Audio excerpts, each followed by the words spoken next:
Artinya tidak cukup saya yakin Allah adalah Tuhan saya, Muhammad adalah Rasul saya, lalu lisannya mencela Allah, lisannya mencela Nabi Muhammad. Tidak cukup. Lisannya juga harus sama dengan hatinya. Begitu juga tidak cukup lisan saja, hatinya tidak. Misalkan seperti orang munafik, mereka mengucapkan kalimat syahadat asyhadu alla ilaha illallah wa anna muhammadar rasulullah. Lisannya mengucapkan tauhid, ya enggak? Bahkan lebih fasih daripada kita, orang munafik zaman dulu ya. Tapi hatinya mengingkari. Maka ini tidak sah. Jelas apa ya? Harus ini dan ini plus amalan. Harus ada amal. Tidak cukup yakin pengakuan, enggak. Harus ada amal, pembuktian. Sebagaimana seorang kalau misalkan berkata kepada istrinya, "Dek, abang cinta kepada kamu." Dia cuma ngomong aja tapi nggak dibuktikan dengan perbuatan. Bisa diterima pengakuannya? Saya bisa kan ngomong cinta-cinta tapi nggak pernah beri uang belanja. Dianggap cinta ini. Nah kan, kalau cinta kasih uang belanja, kasih apa gitu kan, itu tandanya cinta. Kalau ngomong saya cinta-cinta, cuma di lisan aja, tapi nggak pernah ngasih uang belanja, nggak pernah ngasih hadiah, nggak pernah ngasih pelayanan, nanti kata istrinya, wah ini bohong gitu. Ya tidak. Nah begitu pula iman, tidak cukup di hati, tidak cukup di lisan, harus diamalkan oleh anggota badan. Nah jadi ada sebagian orang tadi, kata Syekh Shalal Fauzan, muncul di zaman sekarang, sebenarnya penemuan sekarang udah zaman lama ya, setelah era sahabat. Mereka menyatakan kalau ada orang sudah ngaku muslim ini cukup, walaupun lisannya mencela Allah, walaupun perbuatannya bertentangan dengan syahadatnya. Dia sujud ke kuburan, dia nyembelih hewan untuk jin, itu udah cukup muslim katanya kayak gini. Nah ini pendapat batil. Ya, kata Syekh sini, wa ala hadza yadkhulu fi tasammi bil Islam al-batiniyah wal qaramitah. Berdasarkan ucapan orang-orang tadi yang katanya Islam itu cukup diucapkan walaupun tidak diamalkan, berdasarkan pendapat mereka berarti seseorang atau kelompok-kelompok seperti batiniyah dan qaramitah berarti dianggap Islam. Konsekuensinya kalau Islam itu cuma di lisan saja, tidak diamalkan anggota badan, berarti kelompok batiniyah dan qaramitah ini Islam. Sedangkan kita tahu kalau qaramitah batiniyah ini kelompok yang kafir. Para ulama menyatakan mereka kafir. Bukti kafirnya apa? Mereka lah membantai jamaah haji di tahun berapa? Abad keberapa itu? Abad keempat ya kalau salah. Itu dibantai jamaah haji. Jadi Masjidil Haram penuh dengan darah. Mereka membantai. Hajar Aswad dicuri mereka, dibawa. Iya, hilang Hajar Aswad dari tempatnya selama 10 tahun. Bayangkan. Ini mereka ngaku muslim, tapi perbuatannya apakah menunjukkan keislaman? Mencuri, menghancurkan Masjidil Haram, mengambil Hajar Aswad, membunuh jamaah haji. Jelas apa ya? Kan nggak cukup, berarti cuma lisan kan? Harus dibuktikan dengan amalan anggota badan. Nah ini kalau kita menyatakan Islam itu cuma di lisan aja, berarti mereka muslim. Sedangkan para ulama di zaman itu memfatwakan mereka keluar dari Islam. Jelas ya? Ini penting nih, kita harus ketahui seperti ini. Dan termasuk juga kalau iman itu cuma di lisan, berarti masuk ke dalamnya al-kuburiyun, wa yadkhulu fihi ar-rawafid, wa yadkhulu fihi al-qadiyaniyah, wa yadkhulu fihi kullu man yadda'i Islam. Kalau memang iman Islam itu cuma di lisan saja, cukup di lisan saja, berarti orang-orang kuburiyun, para penyembah kubur berarti muslim. Orang yang minta tolong kepada orang mati berarti muslim. Karena mereka ngakunya apa? Islam kan? Berarti kalau gitu konsekuensinya orang-orang Rawafid, Syiah Rafidah muslim. Orang Syiah Rafidah itu artinya yang menolak. Asalnya Rafidah itu artinya menolak Zaid bin Ali ya. Jadi Zaid bin Ali ini keturunan Ali bin Abi Thalib. Suatu hari dia didatangi oleh orang-orang Syiah yang minta dia berlepas diri dari siapa? Yazid bin Muawiyah. Artinya berlepas diri, dia ini fasik, dia ini harusnya kita jatuhkan Yazid bin Muawiyah. Nah tapi Zaid nolak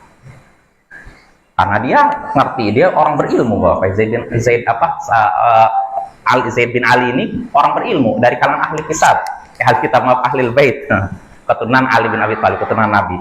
Jadi dia orang berilmu. Dia diminta untuk memberontak kepada pemimpin yang sah, Yazid bin Muawiyah, dengan alasan dia fasik, pemabuk, peminum minuman keras dan semacamnya. Maka dibantah oleh Zaid. Akhirnya apa? Orang-orang ini yang ngajak Zaid untuk memberontak langsung mencela Zaid, bin Ali, menolak, rafadha. Makanya kata Zaid bin Ali, rafaduni, mereka telah menolakku. Makanya mereka disebut Rafidhah, orang-orang yang menolak. Makanya dapat gelar Syiah Rafidhah. Syiah Rafidhah ini diantara Syiah yang Imam 12 yang sekarang di Iran, banyak di Iran itu. Jelas apa ya? Nah, kalau misalkan Islam itu cukup di lisan, berarti orang-orang Rafidhah Muslim.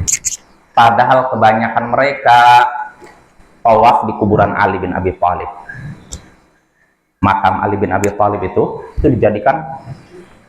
dibikin masjid, terus orang tawaf di situ. Padahal tawaf ini adalah ibadah, ya kan? Ibadah yang ada di mana? Di Mekah, Masjidil Haram, kan? Nggak ada lagi tawaf selain di Masjidil Haram, kan? Tapi orang Syiah bikin tawaf di kuburan Ali bin Abi Thalib. Nah, seperti itu. Belum lagi mereka nyembelih hewan untuk Ali bin Abi Thalib, untuk Husain. Belum lagi orang-orang Syiah nih, di antara kebiasaan mereka, kalau ada masalah yang dipanggil ya Husain, bukan ya Allah. Kalau kita kena musibah, Bapak, apa yang pertama kali kita ingat? Allah, kan ya Allah, ya kan? Tapi kalau mereka ya Husain. Bahkan talbiyah mereka ketika haji, kalau kita labbaik Allahumma labbaik, aku penuhi panggilanmu ya Allah, aku penuhi panggilanmu. Labbaik la syarika laka labbaik, aku penuhi panggilanmu ya Allah, tidak ada sekutu bagimu, aku penuhi panggilanmu. Ini talbiyahnya umat Islam, kan? Tapi kalau orang Syiah, bagi yang pernah haji mungkin pernah dengar labbaik ya Husain, labbaik ya Husain, aku penuhi panggilanmu ya Husain, aku penuhi panggilanmu ya Husain. Jadi sepertinya Husain itu lebih tinggi daripada Allah Subhanahu wa taala. Nah, ini baru segini, belum lagi penyimpan mereka yang lain. Mereka diantaranya Rafidhah, ini Syiah Rafidhah, menyatakan seluruh sahabat Nabi atau umat Islam sepeninggal Nabi semuanya murtad kecuali 6 orang. Jadi umat Islam, Nabi meninggal, ketika itu Nabi meninggal semuanya murtad kecuali 6 orang katanya. Ya, 6 orang, Ali, ya ini misalkan Miqdad bin Al-Aswad, Abu Dzar Al-Ghifari, Salman Al-Farisi. Selebihnya murtad. Abu Bakar murtad, Umar murtad, Utsman murtad, Sa'ad bin Abi Waqqas murtad, Zubair bin Awam murtad. Semuanya murtad. Termasuk istri Nabi. Istri Nabi semuanya murtad. Aisyah, Hafsah, semuanya murtad. Nah, ini orang-orang Syiah Rafidhah. Nah, kalau memang kita menyatakan Islam itu cukup di lisan, berarti konsekuensinya mereka Muslim, karena mereka ngakunya Muslim. Kami Muslim, kami syahadat. Lah apa ya? Bahkan mereka syahadatnya ditambah. Kalau kita kan asyhadu alla ilaha illallah wa anna muhammadar rasulullah, kan? Kalau mereka ditambah wa asyhadu anna aliyan waliyullah. Dan aku bersaksi bahwa Ali adalah wali Allah. Jelas, silakan, ada itu di YouTube, ada tersebar kok. Mereka bikin syahadat. Ada orang masuk Islam sayangnya orang Syiah lagi. Ketika disuruh syahadatnya nggak sampai wa asyhadu anna muhammadan abduhu wa rasuluh. Habis ini ada lanjutannya, wa asyhadu anna aliyan waliyullah. Tersebutkan saya berlepas diri atabarra min Abi Bakar wa Umar wa Aisyah, dan saya berlepas diri dari Abu Bakar, Umar, Aisyah, wa annahum finnar, bahwasanya mereka di neraka. Disebutkan. Yang kayak gini orang mau masuk Islam, kepanjangan jadi malas masuk Islam, kan? Iya enggak? Ya, ini Bapak ya. Nah, itu orang Syiah, masih banyak lagi penyimpangan mereka. Makanya mayoritas ulama menyatakan mereka keluar dari Islam. Sebagian menyatakan enggak keluar dari Islam, tapi mereka sangat apa? Sesat, ya, menyimpang. Nah, jadi konsekuensinya kalau iman itu cuma di lisan, berarti mereka Muslim, karena mereka ngaku Muslim, ya. Selain itu juga kata Syekh, kalau memang iman itu cuma di lisan, keislaman itu cuma di lisan, cukup saya muslim, berarti konsekuensinya al-Qadiyaniyah ini muslim. Qadiyaniyah artinya Ahmadiyah, pengikut Mirza Ghulam Ahmad, nabi terakhir dalam tanda kutip yang muncul di India ya katanya. Ada nabi setelah Nabi Muhammad namanya Mirza Ghulam Ahmad. Ahmadiyah, Qadiyaniyah itu nama daerahnya di India Bapak ya. Nah, kalau memang iman Islam itu cuma di lisan, berarti orang-orang Ahmadiyah juga muslim. Karena mereka juga mengaku muslim Bapak ya. Buktinya apa? Ketika mereka umat Islam kan ketika itu kan mungkin tahun berapa ya? Yang pernah demo besar-besaran itu menuntut Ahmadiyah dinyatakan Indonesia tahun berapa ya? Saya lupa itu. Jadi kan umat Islam ketika itu mendemo pemerintah ketika itu minta Ahmadiyah itu dinyatakan keluar dari Islam. Kalau mereka jadi agama tersendiri, kami nggak akan mempermasalahkan. Ketika itu ormas Islam kan kumpul semua kan, demo tahun berapa saya lupa, kalau nggak salah tahun 2008 apa ya, ada hubungan dengan peristiwa Monas kalau nggak salah. Jadi ketika itu ormas Islam demo di Jakarta menuntut pemerintah menetapkan mereka itu keluar dari Islam, sebagaimana pemerintah Pakistan saja menyatakan mereka keluar dari Islam. Nah, tapi di Indonesia rupanya alot sekali, entah banyak orang liberalnya atau gimana, jadi susah keluarnya ya. Jadi masih dianggap muslim tapi sesat. Nah, ini repot Bapak ya. Jadi umat Islam nggak rela mereka dianggap muslim. Nggak muslim mereka punya nabi setelah Nabi Muhammad, yaitu Mirza Ghulam Ahmad. Nah, yang jadi masalah, orang Ahmadiyah sendiri mengaku kami muslim, bahkan mereka juga sholat Jumat katanya. Nah kan, nah kalau kita menyatakan iman cukup di lisan, keislaman cukup dengan lisan, saya muslim ini cukup jadikan seorang muslim, berarti konsekuensinya Ahmadiyah adalah muslim. Nah, dan kita tentu saja sudah tahu Ahmadiyah bukan muslim ya. Bahkan Dewan Fatwa namanya OKI ya, Dewan Majelis Fikih Dunia, Majma'al Fiqhi, pernah sepakat mengeluarkan fatwa bahwa mereka keluar dari Islam. Di Pakistan keluar dari Islam. Nggak tahu kalau di India gimana India. Saya nggak tahu kalau India, tapi kalau Pakistan sudah menyatakan mereka keluar dari Islam, bukan muslim lagi Bapak ya. Nah, cuma kalau kita ngikutin pendapat sebagian orang, Islam itu cukup di lisan, berarti mereka dianggap muslim. Tentu saja ini pernyataan yang batil ya. Setiap orang aku muslim berarti muslim, nggak seperti itu. Dilihat pertama keyakinannya, lisannya, dan perbuatannya. Apakah perbuatannya bertentangan dengan pengakuannya atau tidak? Nah itu jelas. Jadi ada sebagian orang Syekh menyebutkan lagi, yaqulun la tukaffiru ahadan walau fa'ala ma fa'al aw i'taqada ma i'taqad la tufarriqu bainal muslimin. Jadi Syekh menyatakan mereka nih orang-orang yang tadi yang menyatakan iman itu cuma di lisan cukup, katanya, jangan kalian mengkafirkan seorang pun walaupun dia melakukan perbuatan apapun. Artinya separah apapun perbuatan, jangan kau menyatakan dia kafir. Walaupun dia meyakini keyakinan apapun, walaupun keyakinannya batil, meyakini tadi ada Nabi setelah Nabi Muhammad, tetap jangan dikafirkan katanya. La tufarriqu bainal muslimin, jangan kalian memecah belah umat Islam. Jadi ketika kita menyatakan iman tuh ini dianggap memecah. Artinya usah kayak gitu. Cukup dia yakin, dia mengaku dia muslim, syahadat la ilaha illallah Muhammadur Rasulullah, dia muslim. Walaupun lisannya bertentangan dengan ucapannya, walaupun perbuatannya bertentangan ucapannya, jangan kalian katakan dia keluar dari Islam ya. Ini tentu saja sekali lagi pendapat yang batil. Bahkan Syekh menyebutkan fa kalimatu la tufarriqu bainal muslimin kalimatu haqqin wal muradu biha batil. Perkataan tadi, jangan kalian memecah belah kaum muslimin, ini perkataan benar tapi maksudnya batil. Perkataannya benar kan? Benar tidak? Jangan kita memecah belah kaum muslimin, betul kan? Tapi maksudnya batil. Maksudnya apa? Biarkan orang melakukan apapun.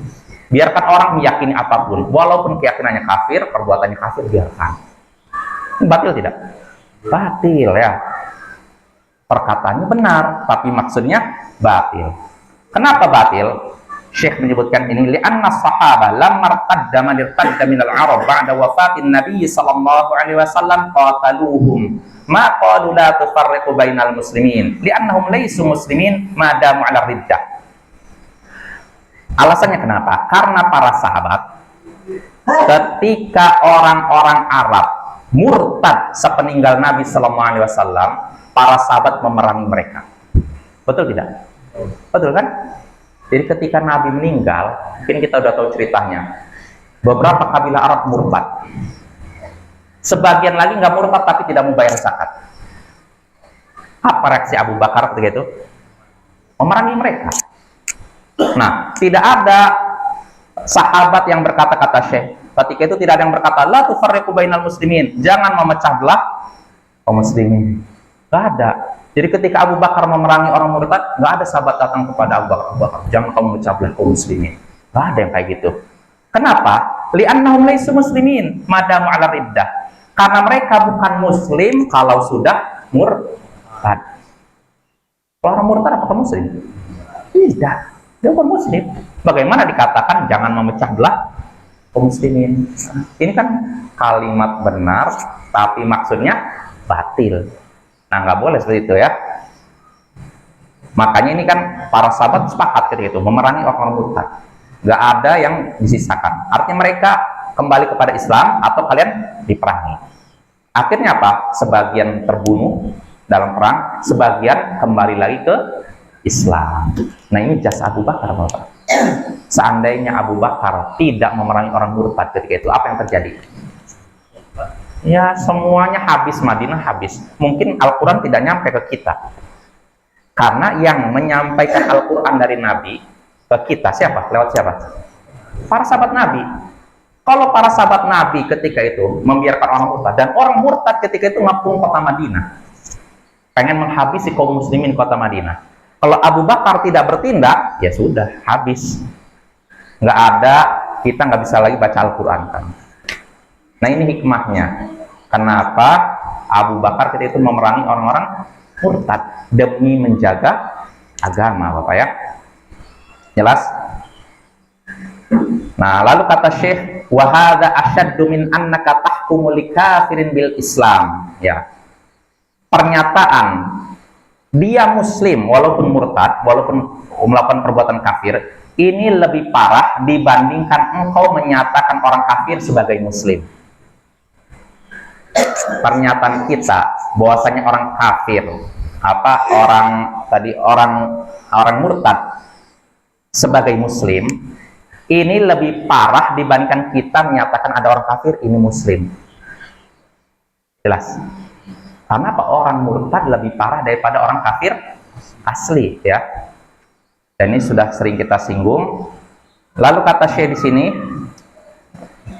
kita lanjut lagi. Fahadil mas'alah. Nah, wahaula. Bentar, saya lewat lagi. Nah, naqulu lahum. Saya sengaja lewati beberapa ini kalimat Bapak ya, mempersingkat. Jadi kita katakan kata Syekh kepada mereka yang orang-orang yang menyatakan cukup kalau ada orang mengaku muslim cukup, walaupun lisan dan perbuatan yang bertentangan. Kata Syekh jangan seperti itu. Jangan biarkan mereka cuma mengaku saja, ya. Lalu setelah itu menipu umat dengan menyatakan muslim padahal kafir. Fahaulai asyaddu minal malahidah. Orang-orang seperti itu lebih parah daripada orang ateis. Ateis orang yang apa? Menentang Tuhan, menentang agama. Ya, ini parah ya. Fariddat asyaddu minal ilhad wal iyadu billah. Orang yang murtad lebih parah daripada orang yang ateis, anti agama. Karena kita sudah bahas, orang murtad artinya dia sudah melihat cahaya Islam, tiba-tiba dia tinggalkan, dia milih gelap dibandingkan cahaya. Ini lebih parah dibandingkan orang yang dari awalnya gelap hidupnya. Jelas ya? Ya, saya kan udah ngasih contoh, misalkan kita hidup di pedalaman, nggak ada lampu, nggak ada api, gelap saja. Sedangkan yang orang kedua, dia nyaksikan ini cahaya terang benderang, di mana-mana lampu terang, tiba-tiba lampunya mati, habis listrik, plus gerhana bulan, plus menyalakan api, nggak ada korek api. Bagaimana nih? Gelap kan? Orang seperti ini nabrak sini, nabrak situ, masuk ke bandar, gigit ular, ya nggak? Orang ini lebih menderita dibandingkan orang yang sejak kecil, dari kecil memang hidup di tengah kegelapan, ya tidak? Nah, itulah keadaan orang murtad. Hidupnya lebih suram dibandingkan orang kafir asli, Bapak ya. Dan sudah kita bahas hukuman bagi orang murtad seperti apa ya. Makanya tugas kita menerangkan kepada umat bahwasanya dosa murtad ini sangat besar dan hukumannya lebih berat di akhirat dibandingkan orang kafir asli ya. Jelas Bapak ya? Ya, ini muqaddimah dari Syekh. Nah, sekarang barulah kita masuk inti pembahasan nawaqidul Islam, pembatal Islaman. Sebagaimana sholat kita bisa batal, sebagaimana puasa kita bisa batal, keislaman kita juga bisa batal. Ya tidak? Ya kan? Nah, apa pembatal keislaman? Yang pertama kata Syekh, al-awwalu, yang pertama asyirku fi ibadatillah, berbuat syirik dalam beribadah kepada Allah. Ini pembatal Islam yang pertama, syirik, menyekutukan Allah ya. Kata Syekh Shalal Fauzan, a'zamu anwa'i riddah asyirku fi ibadatillah bi an ya'buda ma'allahi ghairah ka'an yadhbaha li ghairillah aw yanduru li ghairillah aw yasjuda li ghairillah aw yastaghitha bi ghairillah fi ma yaqdiru alaihi illallah. Macam-macam kemurtadan yang paling parah, macam kemurtad yang paling parah, artinya perbuatan paling parah yang bisa menyebabkan murtad, yaitu berbuat syirik dalam beribadah kepada Allah. Syirik Bapak ya, menyekutukan Allah. Dengan cara apa? Contohnya saya menyebutkan dengan beribadah kepada selain Allah di samping beribadah kepada Allah. Ini hakikat syirik. Kalau ada orang ibadahnya kepada selain Allah saja, ya ini kafir ya. Tapi hakikat syirik itu kan menduakan. Artinya apa? Dia ibadah pada Allah plus ibadah pada selain Allah. Seperti apa? Orang-orang musyrik di zaman jahiliyah. Mereka doa kepada Allah dan juga doa kepada Lata, Uzza, Manat, pada berhala-berhala. Ini orang musyrik jahiliyah. Jadi mereka ibadahnya dua, kadang ke Allah, kadang ke itu. Makanya sumpah mereka, Bapak-bapak, orang-orang kafir Quraisy nih yang menentang Nabi, jangan dikira sumpah mereka cuma demi Lata dan Uzza, enggak. Kadang mereka mengucapkan apa? Demi Allah.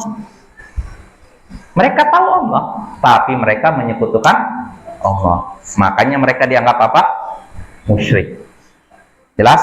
Nah, di sini Syekh menyebutkan, jadi syirik dalam beribadah kepada Allah, yaitu dengan beribadah kepada selain Allah bersamaan dengan beribadah kepada Allah. Contohnya seperti apa? Seperti orang yang menyembelih binatang untuk selain Allah. Menyembelih binatang untuk selain Allah. Binatang untuk selain Allah, contohnya apa? Yang sering apa? Ayam. Ayam untuk menegakkan rumah, kucur-kucur.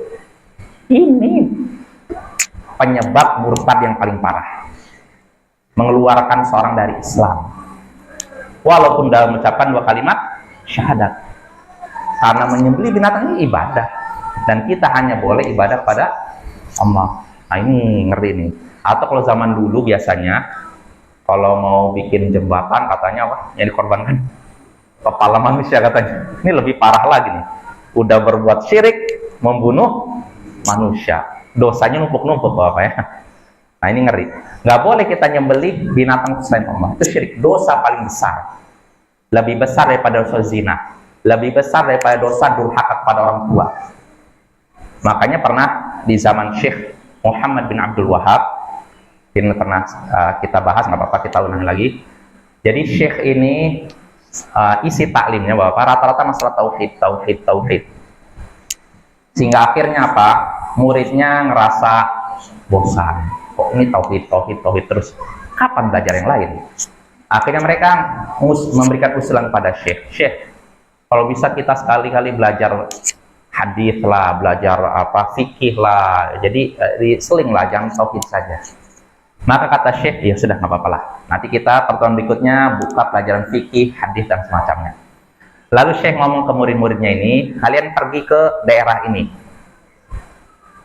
Suatu daerah, masih dekat dengan daerah Syekh. Kalian datangi tempat tersebut. Di situ ada orang yang nyembelih ayam untuk jin. Ya artinya ya orang mungkin bangun rumah, ya gitu. Nyembelih ayam untuk jin. Ya kan? Ini kan ada kan? Kayak gini. Itu di zaman Syekh ada kayak gitu. Akhirnya murid-muridnya pergi ke sana. Setelah tengok, balik lagi. Nah, setelah balik ke hadapan Syekh, Syekh, kami nggak dapati orang yang beli ayam untuk jin. Yang kami dapati ada seorang anak berzinah dengan ibu kandungnya sendiri. Jadi ketika ditengok, ya, bukannya ditemui orang lain yang beli ayam untuk jin, malah didapati seorang anak sedang zina dengan ibunya sendiri. Nah, disitulah orang-orang murid Syekh yang di samping langsung berkata, na'udzubillah min dzalik, anak durhaka, anak durjana, dicaci maki. Nah, disinilah Syekh ngasih pelajaran. Tadi sebelumnya saya katakan di situ ada yang nyembelih ayam untuk jin, tapi kalian tidak mengucapkan na'udzubillah, kalian tidak marah, kalian tidak ini, biasa saja. Tapi ketika kalian tahu di situ ada anak yang berzina dengan ibunya, kalian baru nampak marah. Kalian lalu menyatakan na'udzubillah, mencela.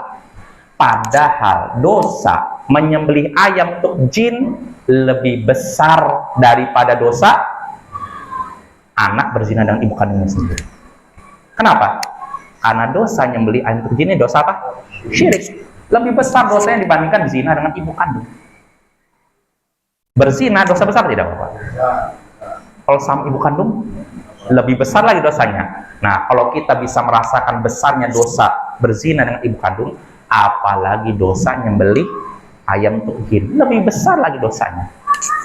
Nah, yang seperti ini kan nggak disadari oleh sebagian saudara-saudara kita kan. Ya termasuk muridnya Syekh tadi. Mereka ditegur oleh Syekh, akhirnya sadar, ya udah kita belajar lagi tauhid. Nah, itu. Intinya jangan merasa cukup, Bapak. Dan Syekh sudah bahas dalam kitab Kasyfus Syubhat, ucapan sebagian orang awam, at-tauhid fahimna, kami sudah paham tauhid, ini perangkap iblis. Karena iblis ingin menjadikan kita bodoh tentang tauhid sehingga terjatuh dalam syirik. Dengan dibisikkan, udah kamu udah paham dengan tauhid, nggak perlu belajar tauhid, kamu udah ngerti. Akhirnya begitu, Bapak. Dan ini nyata, Bapak. Orang yang meremehkan pembahasan tauhid seringnya jatuh dalam syirik. Kita bisa lihat lah mungkin di masyarakat atau di mana bisa lihat, mau apa ini pembahasan masalah tauhid, tapi dia ternyata masih percaya dukun. Sakit apa bukannya ke dokter malah ke dukun. Itu menunjukkan dia belum mengerti tentang tauhid. Maka pentingnya kita menjelaskan umat tentang pentingnya pembahasan tauhid. Jelas apa ya? Nah, ini contoh yang pertama yang disebutkan Syekh. Yang kedua, bernazar untuk selain Allah. Nazar tuh janji untuk melakukan sesuatu. Contohnya, saya punya anak nih, mau ujian, lalu saya bernazar. Saya bernazar kepada Allah, ya Allah, saya bernazar, kalau anak saya lulus ini sekolah, saya akan puasa 3 hari dalam sebulan. Ini nazar kan? Nah, kalau ternyata anak saya lulus, apa yang harus saya lakukan? Tunaikan nazar saya. Ini wajib. Nah, nazar ini ibadah. Berarti nazarnya kepada siapa? Nah, yang jadi masalah ada orang nazar kepada orang dalam kubur. Datang, wahai Syekh Fulan, saya bernazar, kalau anak saya lulus, saya akan begini. Bukan kepada Allah, tapi kepada penghuni kubur. Nah, ini juga penyebab murtad yang paling parah. Karena sudah memberikan ibadah kepada selain Allah. Jelas apa ya? Nah, itu yang kedua. Lalu yang ketiga, penyebab syirik, contoh syirik, ibadah kepada selain Allah, sujud kepada selain Allah. Selain Allah itu apa saja? Manusia, binatang, kuburan, apa lagi? Pohon tertentu, apa? Batu, ya, apapun. Kenapa? Karena sujud itu ibadah. Sedangkan ibadah hanya berhak ditujukan pada Allah. Untuk apa diberikan pada selain Allah? Jelas ya? Ya, insya Allah sisa pembahasan ini akan kita lanjutkan pada pertemuan berikutnya. Karena masih ada satu lagi contoh yang disebutkan Syekh, yaitu istighatsah kepada selain Allah. Minta tolong pada selain Allah. Ya, ini insya Allah akan kita bahas pada pertemuan berikutnya. Wassallallahu ala nabiyyina Muhammadin wa ala alihi wa sahbihi ajma'in. Wa akhiru da'wana anil hamdulillahi rabbil alamin. Assalamualaikum warahmatullahi wabarakatuh.